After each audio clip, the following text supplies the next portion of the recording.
It is January 3rd. I've probably been asked 100 times why I don't write books, or other people didn't even ask, but expressed deep surprise that I don't write books.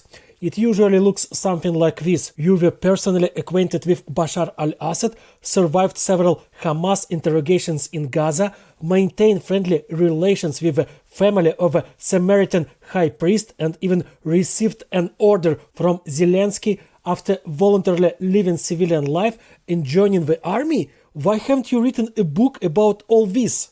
The answer is very simple.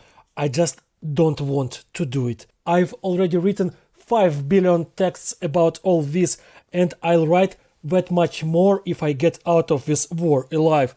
I don't see the point in wasting my precious free time on something I've been doing all my life at work. I'm much more interested in reading books, honestly. But the fact that I don't want to be a book author does not negate the fact that I can be a hero in other people's books. And so it happened that I really became the hero of one such book. Not the main one, but one of the noticeable ones.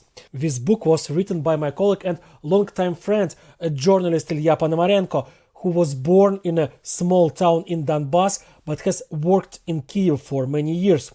He has long collaborated with foreign media, but as it turned out, he also wrote a whole book about how Kyiv lived in the days when the Russian army stood on the outskirts of a Ukrainian capital. He told me about it himself when he sent me a New Year's greeting. He congratulated me and then wrote that he had finished working on the book that is dedicated to the first stage of a full-scale war, that this book will be released in English in the spring, and also that one of the chapters of the book is dedicated to how I came to the studio of the radio station from which I went to the army to broadcast in uniform and with a rifle.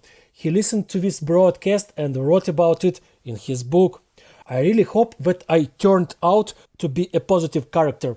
You know, that kind that if they want to make a movie out of the book, the actor for my role would be chosen between Ryan Gosling and Christian Bale. By the way, it would be interesting to see how they would cope with this role. But jokes aside, the book is actually finished, has already been edited and is being prepared for printing. It can already be pre-ordered on Amazon, and I even did it. It will be released on May 7 and will gradually be shipped to me. This book and its name is I Will Show You How It Was, the story of wartime Kyiv, has already made it into the Amazon bestseller lists. Maybe you'll find it interesting too. And a little hint for you. If you want me to mention you in this podcast, just write a book, a song, or maybe a symphony about me, and you'll get the mention absolutely free. Happy New Year, my friends.